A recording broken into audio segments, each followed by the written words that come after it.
Welcome to Washington State Wire's virtual conversation with some of Washington State's most thoughtful policy leaders. And now your host, DJ Wilson. Hello and welcome to a virtual conversation we're hosting here at the Washington State Wire. We're celebrating today, June 19th, which is Juneteenth, the national holiday of recognizing the end of slavery here in the United States, by having a conversation about racism, protests, and the policy response here in Washington State. If you've been paying just a little bit of attention, you've seen the headlines and maybe participated in some of the protests related to the murders and police brutality in places like Tacoma and across the United States. So we thought that there's no better time now, particularly given the June 19th holiday, to have a conversation focused on these topics of racism, of protests, and the policy response with three of Washington State's unique leaders from different perspectives, all of whom happen to be Black. So we're super honored to have them here with us today. First is Representative Jesse Johnson from the Federal Way area. He's a member of the Washington State House of Representatives. April Sims goes by pronouns she and her, is the Secretary Treasurer for the Washington State Labor Council. And Lee Lambert goes by he and him, is the Executive Director of City Year, King County in Seattle. Welcome to all three of you. I appreciate you being here. Jesse, let me just start with you here. Tell us a little bit, for folks who don't know your bio or your background or the work that you're doing, just tell us a little bit about that work and give us an opportunity to get to know you. Well, thank you, DJ. Thanks for having me and this group here today. I'm with some brilliant people, so I'm looking forward to the conversation. I'll start by saying I grew up here in Federal Way, Washington, and this is where I currently represent in the 30th Legislative District. And it's one of the places that is near and dear to my heart because this community welcomed my family with open arms when we moved from Seattle when I was 7 years old. And my leadership is really about representation. I've been in education my whole life, working to support young people get into careers in college. And in 2017, I decided to run for city council so that we can have more young people, people of color voices on that council and increase transparency and accountability. And it wasn't until this past year I had the opportunity to be appointed. And I realized we'd only had 4 African-American legislators in Olympia with both the Senate and the House. And so I feel like I bring a diverse perspective to the state. And right now we are facing some really tough challenges.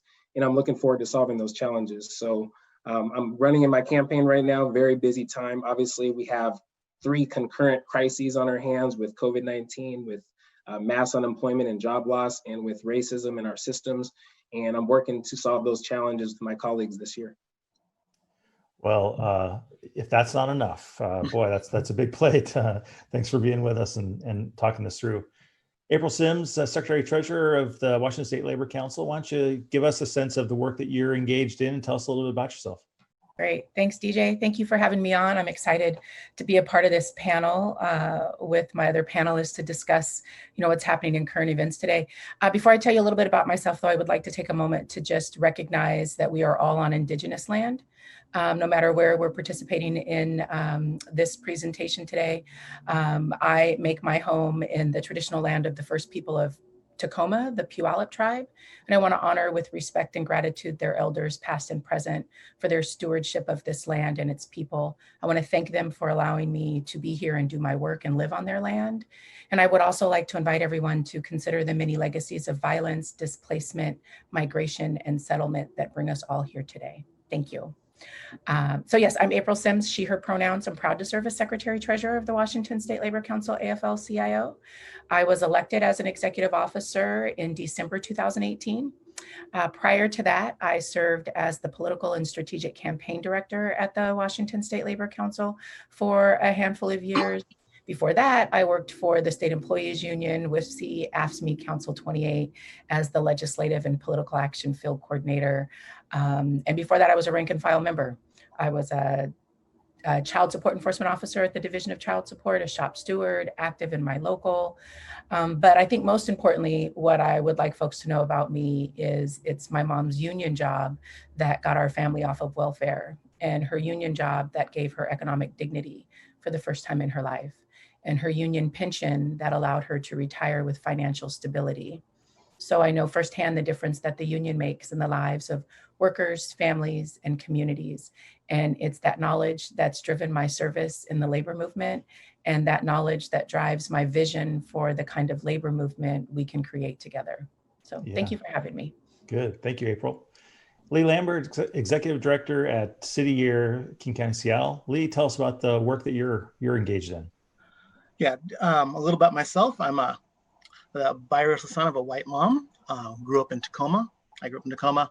I'm the first in my family to go to college, a proud WSU alumni, and a master's from Seattle University. I have been the executive director of City Year Seattle, King County for about 18 months, and prior to that, spent about a decade working in education nonprofits after time working for federal elected officials in Washington State. The work of City Year Seattle is to provide additional support for students in systemically underserved schools, particularly students that serve Black and brown students in Southeast and Southwest Seattle. Good stuff. Thanks, Lee. Let me stick with you for a second. As we jump into this conversation, we've really gone through a time of significant upheaval and response in the last few weeks to the murders of African-American, particularly African-American men in the last few weeks. It's not a new phenomenon, but it has generated a period of social unrest. What do you make of these protests in the last few weeks, and how do you sort of grapple with that as a professional and personally? You know, I would say in the past few weeks, I've spent a lot of time kind of thinking about my, role as what it means to be a Black man in America and in Washington, and what that means as a father, and what that means also my role as an organizational leader. It's hard to separate those things, and they really influence each other, but it was, I spent a good deal of time focusing on myself and my own understanding, and thinking about what is different about this set of police violence and protest, and worrying about what's going to remain the same, honestly. And that's on my personal level. On the professional level, it's how do I support my people? Over 80% of my staff is people of color, and what can we do to ensure that our work is helping? We would say, last month we would have said we're fighting against systemic racism, and now it feels like this work is just that much more important. And so how can we support our folks while they're experiencing, resurfaced trauma from having to, process these high-profile cases of police violence? Yeah, April, how about you on this topic of the protests over the last few weeks? How are you processing this? What are you making of it? Offer us your observations. Yeah, well, I think, much like Lee, I've spent some time kind of examining my feelings, both personally and professionally, and where I fit at the intersections of this particular moment in time. And I think that, folks aren't just calling for justice for George Floyd and Breonna Taylor and justice for Manuel Ellis. They're calling for justice for all of the other names that we know, and many more of the names that we may never know. But in addition to the call for justice, I think that there's been an overwhelming call to acknowledge and dismantle the systemic racism that is embedded into all of our institutions. I think, we're not just looking at policing, but we have to look at, the inequities that are baked into government and education and our prison systems and elections and even in our own unions.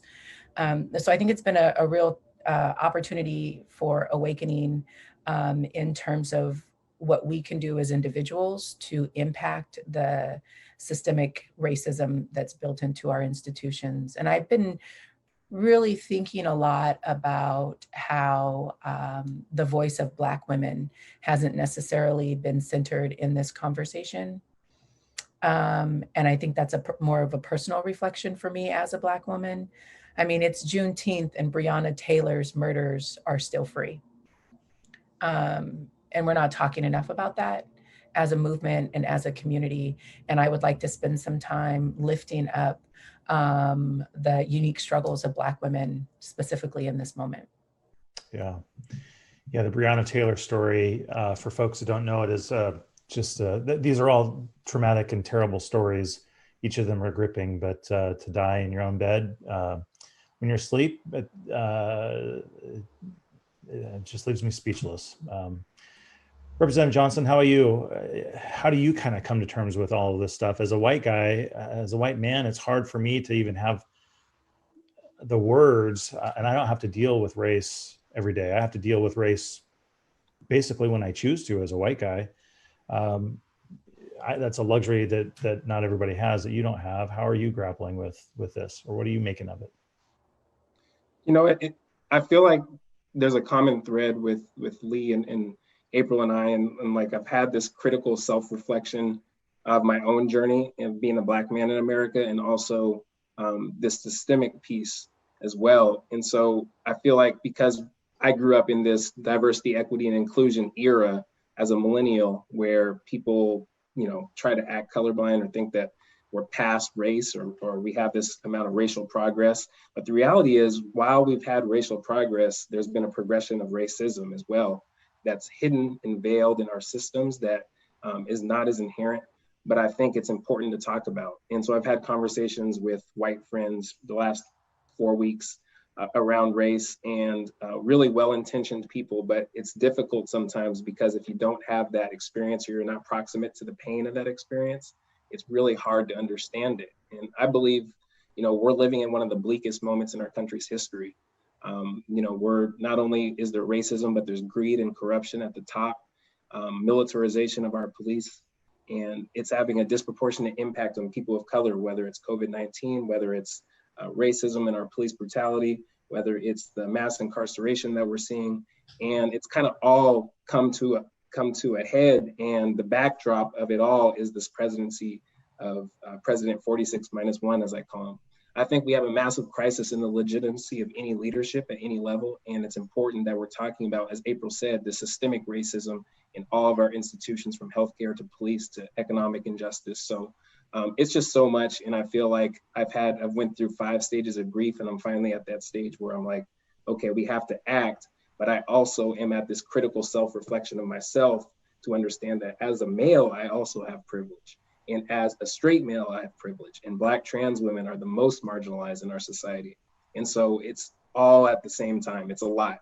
It's exhausting, but it's important that we have that self-reflection while we're trying to change systems as well.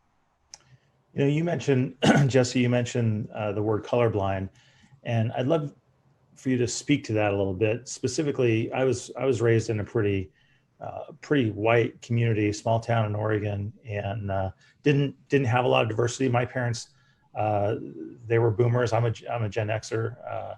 They thought that raising their kids to be colorblind was a good thing. I have obviously since learned, well, maybe not obviously, but I've learned that gives me no tools to appreciate the context of my loved ones and my colleagues and my friends. I don't get to understand their life, and I don't get to understand the totality of who they are. And yet I still get to benefit from all of the systemic biases that help support straight white men like me at the cost of others. And I still get to while I may have been raised colorblind, I still treated people differently because I was white and I didn't know any better. And I think there are a lot of people out there that think colorblindness is a good thing. What do you think of when you hear that term?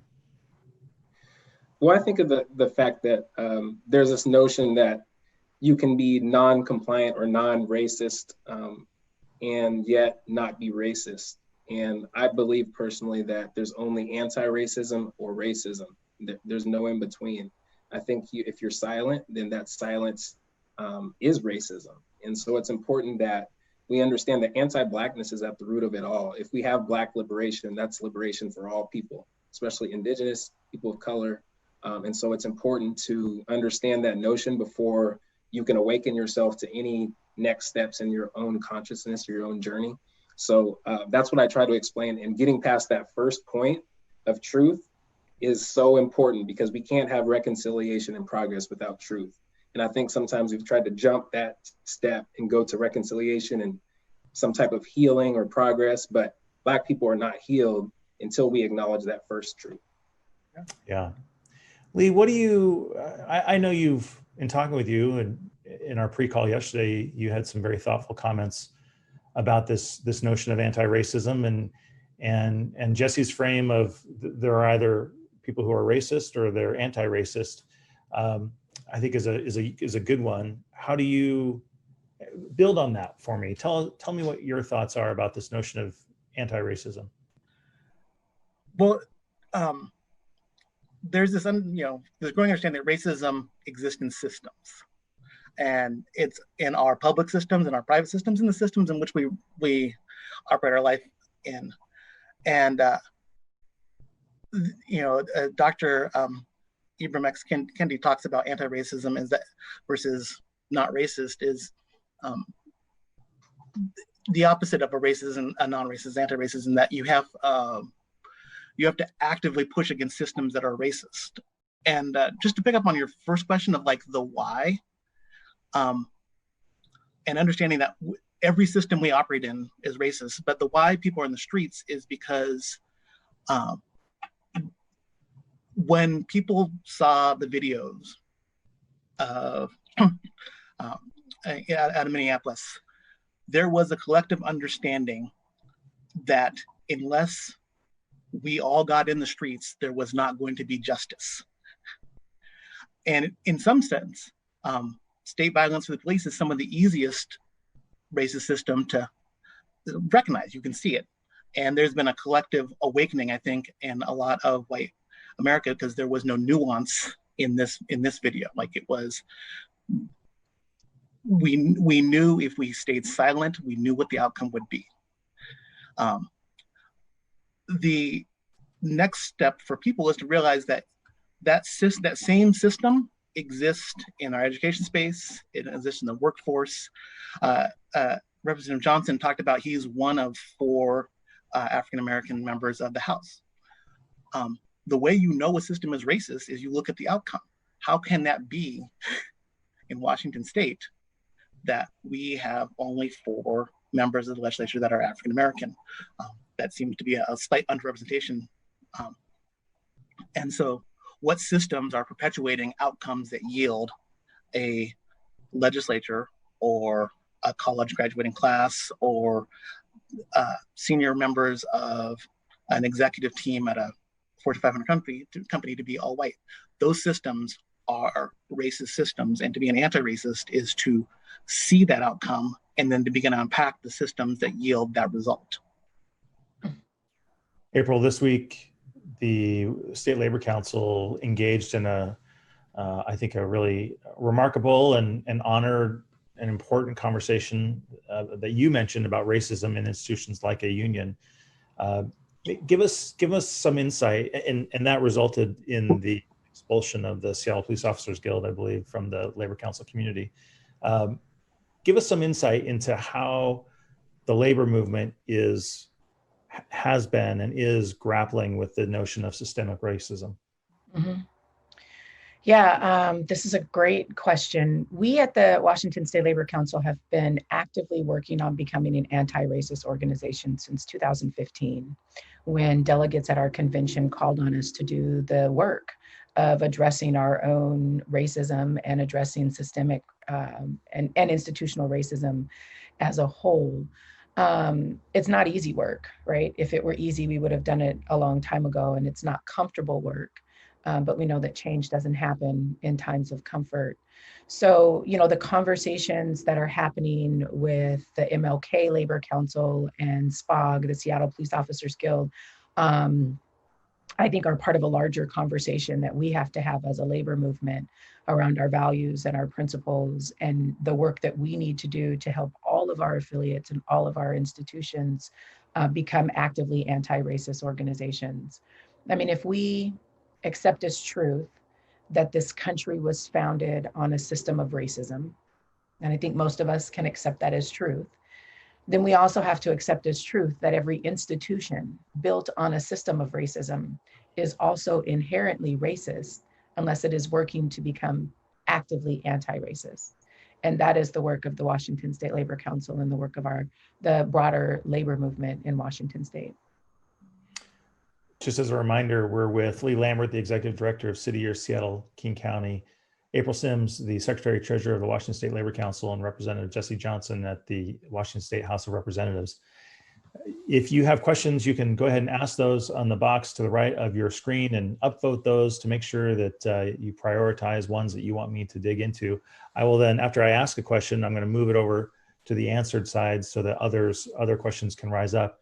And this first question, I'm sorry, mispronounce your name, but Alaric Bien asks you, Representative Johnson, specifically, what you think are some things that can happen in terms of a policy response, maybe policy response to the short term, dealing with some of the impacts, the symptoms of these problems, but also perhaps more upstream, more system level issues. How can policy responses at the state and municipal level seek to address those?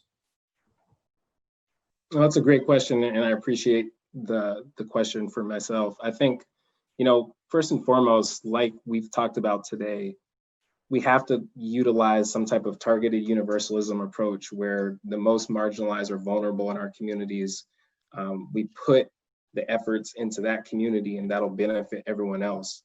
And I believe that right now, when we're looking at COVID and racism in our systems, we have to think about the Black and Indigenous community and what is going to help support that community. And so I think personally, we have to look at refunding the social safety net for the Black community, whether it be economic justice, making sure that Black businesses have access to capital or seed money to start their businesses. I know a lot of young people that want to be entrepreneurs, but they're not going that route because they feel like they don't have the relationships with the banks and credit unions or anyone else to be able to start their own business, whereas their white counterparts get a $20,000 loan to start their business. We have to look at healthcare, making sure that we're looking at the social determinants of health. And right now in King County, Black and Pacific Islanders are leading the cases of COVID, and we're not increasing testing and contact tracing in those communities where they live. And then when you look at housing and making sure that there's pathways to home ownership, so we're not renting our entire lives. So there's just so many issues. Right now, I'm very much focused on this police issue and what we can do around that. And I believe that, there's been everything from abolition of police to defunding police and or back to the reform. I think we have to have localized transformation of police, which is going to take an extensive planning process with communities so they could be the driving force of that. And that starts with making sure that communities are involved in oversight and accountability. Really would like to work on a bill in special session to mandate oversight community-led boards at every single department across the state.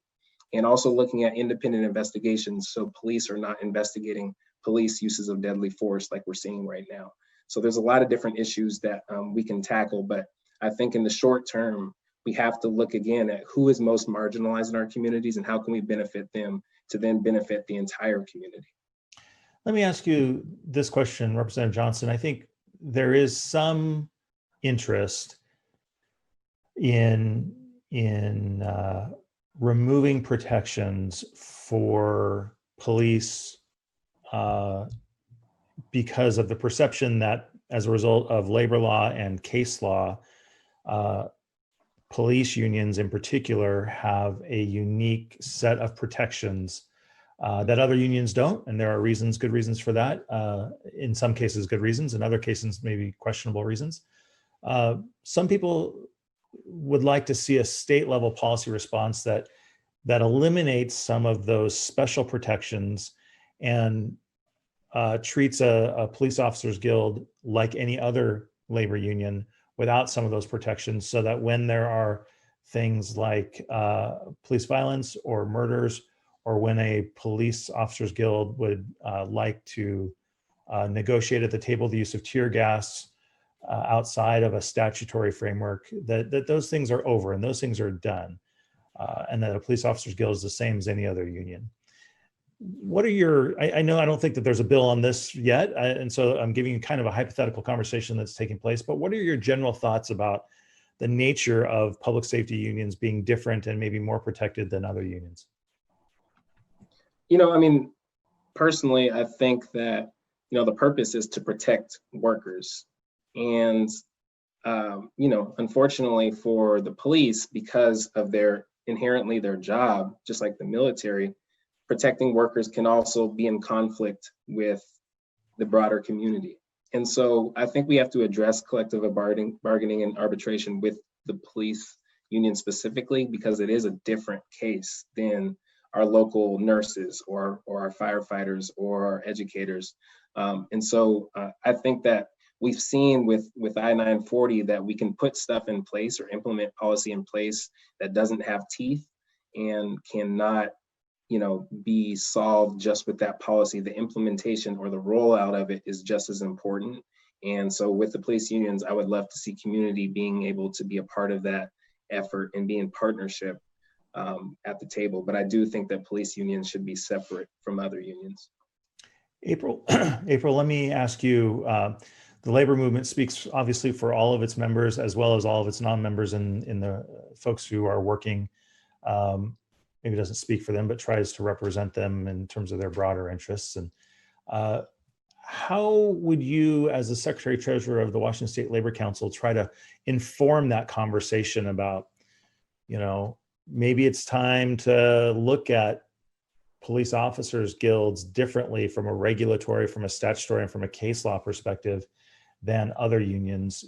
Is that something that the State Labor Council has begun to grapple with, or what are your thoughts on that generally? I mean, I think there certainly is and has been a call for accountability in our movement. The work isn't new to us. Like I mentioned, we've been doing our race and labor program since 2015, and we'll continue to lead in that work. I think the vote around SPOG and the conversations that we're having around our police officers unions is just one part of the conversation.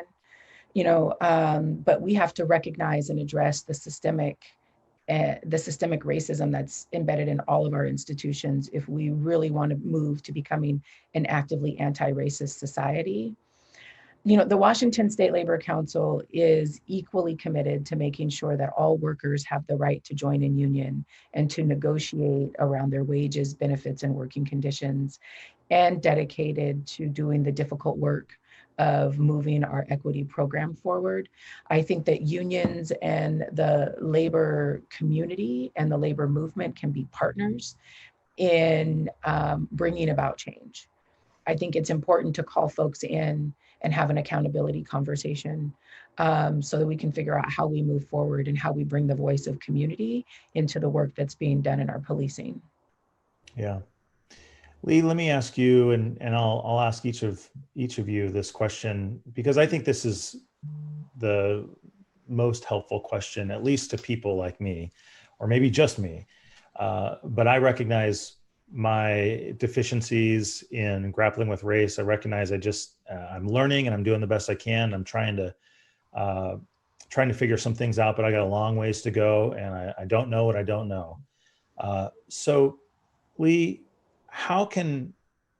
what advice would you give me to be better about this stuff, about how I can help continue to drive our community towards anti-racism, how I can speak up against some of the systemic stuff that I see, that I benefit from? How can I do better? What advice would you give me? First, I'll say that we all have grown up in this racist society.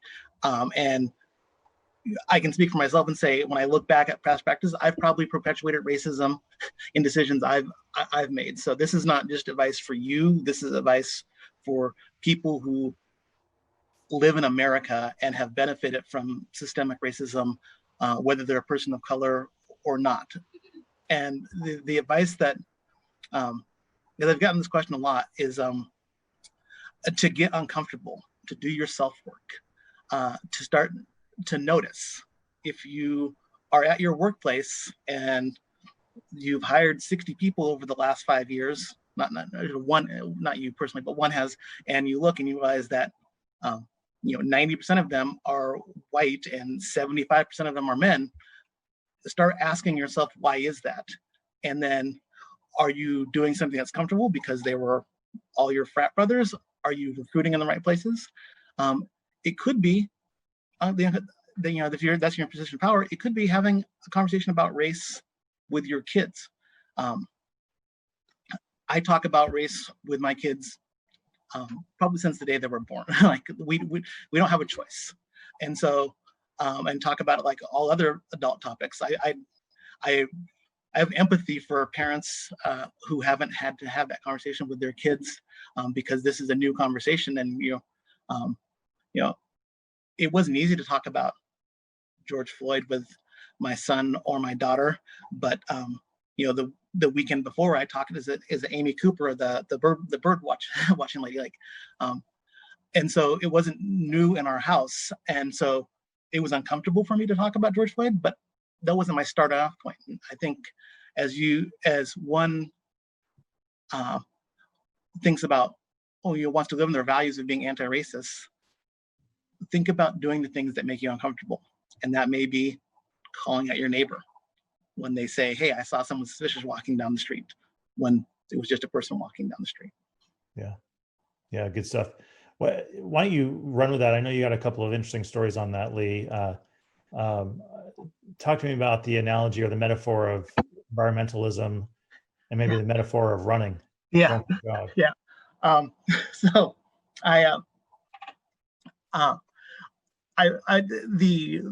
the environmentalist thing is like, we now have a lot of people who know and care about and always have cared about anti-racism but not knowing how to act in it. And I made the metaphor when you were talking about, like, I hope people are better at this than environmentalism. And we all in Washington here claim to be environmentalist, and I can go out to my driveway and see a big V8 truck that I drive that maybe not be the best decision as a environmentalist. And I worry that this movement, this awakening will flame out because people won't be willing to get uncomfortable. And I likened it to, in a letter I wrote to my board, I likened it to running, which was, some of us are going to run a mile and be uncomfortable. And some of us are going to run a marathon before we get uncomfortable. But if we all run every day, the person who runs a mile, the next day will be able to run a mile and a half, 2 miles. And the person who runs the marathon, maybe we'll get a little bit faster. And so when we think about our anti-racist work, we should think about how we can do the thing that stretches us to make us uncomfortable in our position, whether that is a person who is a hiring manager or a person in line at a grocery store. Here's something that doesn't sit quite right with them. Yeah, good stuff. April, what advice would you give people like me on how to be better able to address the systemic racism in our society? Well, I love Lee's example about being a better anti-racist than than we are environmentalists, and being willing to get and stay uncomfortable. I think the advice that I would give is continue to ask questions, approach things with an open curiosity, do your own research and your own work, and center the voices of the most marginalized among us. Because if we can protect the most marginalized, the work that we do to help the most marginalized among us helps all of us, right? And then I did read once that, doing anti-racism work is a lot like brushing your teeth, in that you can't just do it once and say you did it, but you have to do it every day. I would suggest twice a day if you want to impress your dental hygienist. But you have to commit to doing it. It has to be an ongoing practice. And like Lee said, I mean, we all operate in this system. And it is going to take all of us to change the system, because the system isn't broken. It's actually operating exactly the way it was designed to operate. And I think asking the questions like you're asking today, using your platform and your privilege to host conversations like we're having today, I think it goes a long way to help increase the understanding of the experiences that people of color are having in America right now. Wow. Great stuff. Jesse, what do you think? I would like to kind of take a quick turn and say, how can other elected officials, particularly white elected officials, do this work? And so I'd like to offer some advice for them. And I think, as we've been saying, with our very country being built on systemic racism, it's hard to imagine everything that you've been taught your whole life maybe being questioned, and having to reflect on that and have a critical self inventory of your own story and experience in comparison to others. And I think one thing I try to do when I think about policy is I try to envision one person in my life that this is going to change, whatever this policy is, and really humanize it. Because I think it's important in a system, when you're working within a structure like government, to make it more personal. And so when we're thinking about police reform, are we thinking about Breonna Taylor, George Floyd, Ahmaud Arbery? Are we thinking about the countless others that have been killed?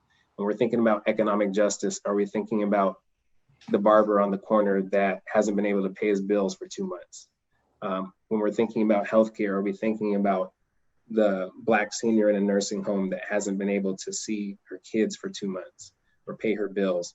And so I would love to offer that advice for other electeds, particularly white electeds, to think about, again, going back to the most marginalized, who in your own community is this going to change life for?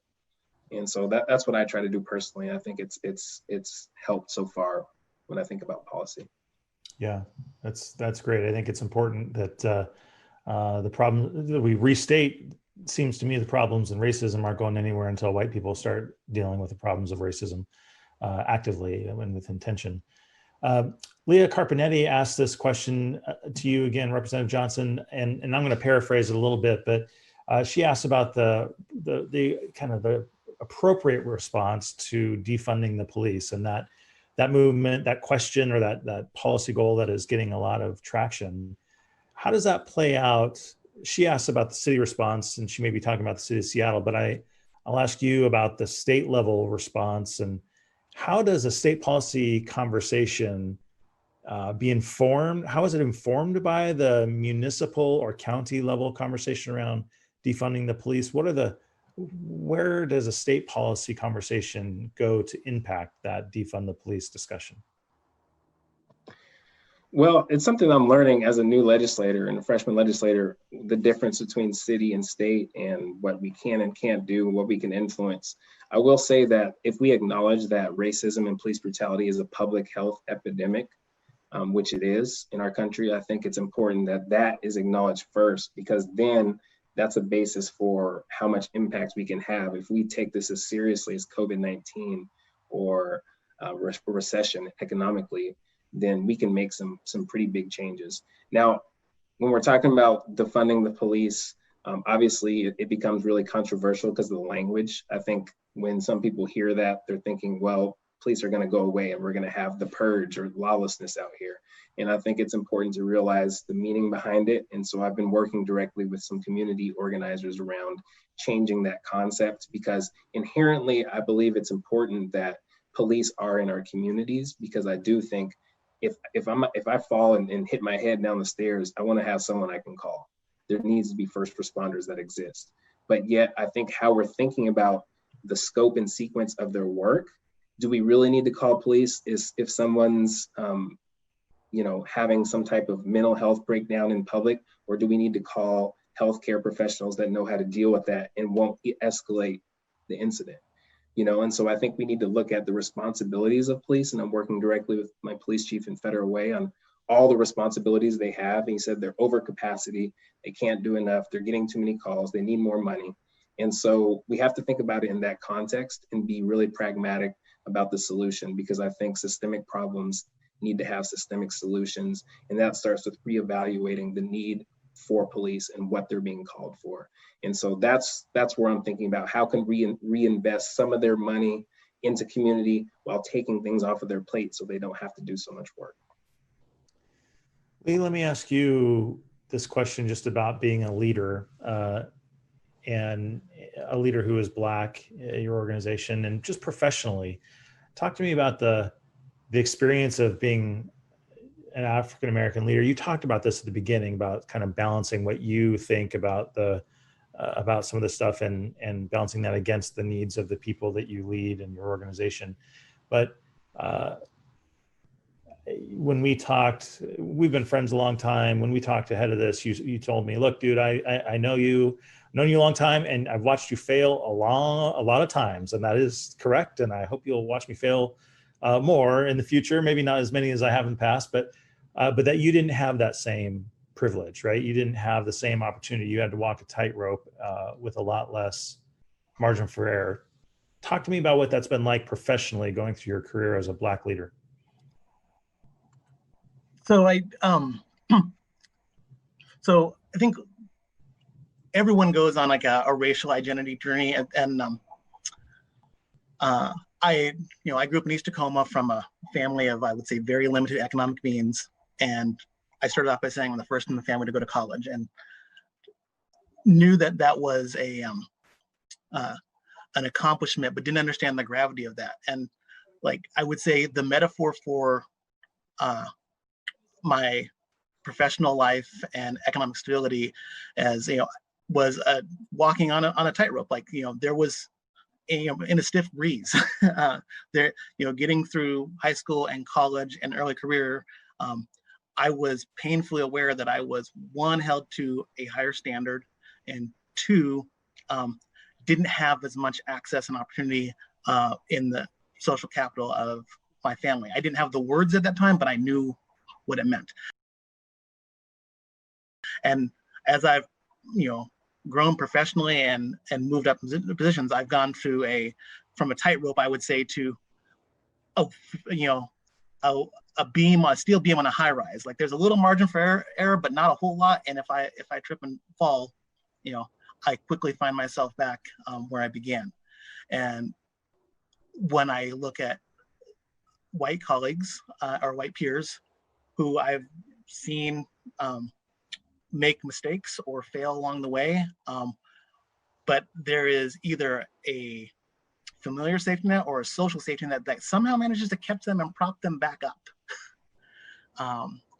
And risk is incentivized and rewarded, and failure is incentivized, rewarded. I think that's that informs my leadership style, because there are times in which I can't take risks. So when I say get uncomfortable to folks, I get uncomfortable all the time too. Like I try to work to dismantle systems that I know how they work, and undo them one piece at a time, incrementally, within my locus of control as leader. So sometimes it's as simple as taking education requirements off a job posting, and asking why a lot. But there are things I don't do because the risk is too great. Yeah.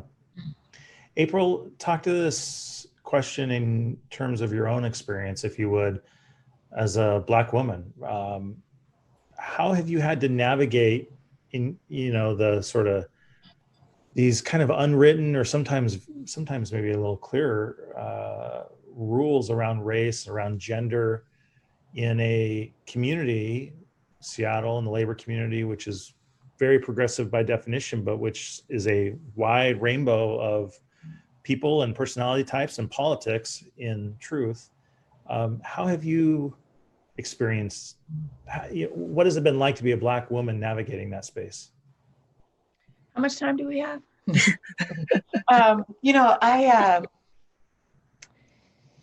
I think about this a lot. I live at the intersections of sexism and racism as a Black woman, and I think about when I was growing up. My mom would often tell me about this reoccurring debate / argument that she and my dad would have over who was likely to be elected president first, whether it would be a white woman or a Black man. And my mom, a white woman, would argue that there's no way this country will ever elect a white woman before they'll elect a Black man, because she had lived her entire life under the oppression of sexism. And my dad, a Black man, would argue there is no way this country will ever elect a Black man before they elect a white woman, because as a Black man, he had lived his life under the oppression of racism. And I remember thinking, what does that mean for me as a Black woman, and whether or not I'll ever be able to be president? Now, I don't ever want to be president of the United States. So that's not a challenge anymore, but that describes what the intersections of sexism and racism are like. And I, navigate systems and structures that weren't designed with me in mind. We have a dominant culture in the labor movement and in many of our progressive movements that suggest that leadership is supposed to look a very specific way, that it's supposed to walk a certain way, talk a certain way, and look a certain way. And if your leadership doesn't match the dominant culture's idea of leadership, then maybe you're not a leader, maybe you're not ready. There are a lot of implications. And so there is and I think Lee touched on this, there is a level of diplomacy and code shifting that is required to successfully navigate some of these spaces. And there is the added weight of carrying the voices of my community that is underrepresented into the conversations in the spaces that I navigate. It's a privilege to do this work. And I have a number of allies and co-conspirators and a number of other people of color, and specifically women of color, that I do this work with, folks that lift me up and provide additional support. But there's a weight to the work for sure. Yeah. Yeah, Jesse, Amanda Fisher asked this question, which I'll direct to you, and I'm going to paraphrase what Amanda asked here a little bit, but she asks about any movement at the state level in acknowledging Black Lives Matter, and she's specifically asking about OSPI and executive leaders in the state government who may, and maybe policymakers too, maybe legislators too, who may be reticent to even say the words Black Lives Matter, or may not understand why saying Black Lives Matter is important compared to saying all lives matter. How would you give us some insight to Amanda's question about how you are seeing senior policymakers at the state grapple with saying or supporting Black Lives Matter in terms of words or the movement, or being hesitant to do that? That's a great question. I think first and foremost, at a federal level, unfortunately, what's happened is I feel like the opposition to Black Lives Matter or protesting, whether peaceful or any type of protesting, has used racism as a tool to divide us. And there hasn't been a unified response to what's happened across our country from a federal level, which has made it that much harder for states to then say, well, which side of the aisle are you on this issue? And so we've seen a lot of different responses from different governors across the country. I personally really like Governor Inslee. I think he seeks to understand. He has reached out to the Black Members Caucus, which again is only 4 of us right now, but the Black Members Caucus every single week since the murders have occurred. And we've had half-hour conversations because he's so busy around these issues. But in those conversations, he's asked us, what would we do in this instance? Now, whether it leads to actual change at his level is another story. So I think that, one of the questions I asked him was, in response, why did you, Governor, send in the National Guard to Seattle where we didn't have a written statement condemning the murders of George Floyd and Breonna Taylor first? And that was a great question. He told me, he said, that's a great question. He said he felt the need to provide protection between the police and the protesters and provide some type of safety. And so, I think whether you like it or not, the response, he did acknowledge that maybe he would have did something differently or not. So, I think it's a tough position for governors. I do know that We had a meeting with the Criminal Justice Training Commission last week, and Black Lives Matter King County was there. There's a lot of different, the cousin of Charlena Lyles in her family, the brother of Shay Taylor and his family, Manny Ellis. We all came together and talked about this issue, and the governor was there listening every step of the way. And so I think that he's doing a good job at listening to it, but whether it actually leads to executive actions is to be seen in the next few weeks, or the legislature in the special session in hopefully in August. So it's a great question. I'm hoping that it leads to actual change in our state. But I do think that Black Lives Matter has, unfortunately, from a federal standpoint, been used as a tool to divide the entire country. And governors and other electeds are having to make tough decisions on what they want to do or what they won't do. We're short on time. I want to wrap up this conversation with I just want to underscore, and I'll say it every chance I get, thank you for participating and doing this, each of you. I want to give you a chance, though, to speak to this question of what gives you hope. What gives you hope in this moment about race in America, about racism in America and racism in Washington State and in our institutions? But what gives you hope about this moment? April, I'm going to give you the last word, but Lee, I'm going to start with you. Goes back to that point of, I think we've moved from a state of denial to a state of collective understanding that systemic racism exists. Like, people who've never said those words can say them and know how to identify it. And once you can identify a problem, you can figure out how to undo it. And you're seeing these demonstrations, not just in big cities, but in small towns all across the country, in places where one would be surprised that there is a critical mass of folks who are willing to stand out and scream full-throated that Black Lives Matter in a community where there may not be a lot of Black folks. And I think that's moved the conversation. And that gives me a little bit of hope, because we can begin to undo things once we recognize what they are. Representative Jesse Johnson, what gives you hope about this moment? You know, kind of what Lee said, I think for the first time in history, we have actually more white people protesting and standing in solidarity than Black people in these protests, when you look at the entire country, or in the world for that matter. And that gives me hope. I mean, that's a different experience. I know I have one grandparent left, and she said, from seeing what happened in the 60s and 50s, and this just feels different because there's so many white people behind it. And so that gives her hope. So that gives me hope, you know, when I'm looking at my elders saying that. But I do think, you know, in order to actually make this moment a movement, it's going to take white electeds having the political will to make tough decisions behind their community. And that is where it still remains to be seen what's going to happen there. But I do think that's where we're at. It gives me hope that there's so many white community members standing in solidarity, even protecting Black protesters. That is amazing. And from going to the march in Othello Park a couple weeks ago and seeing all the people out there, to even in my own community in Federal Way, it has just been heartening to see that. April, last word, what gives you hope?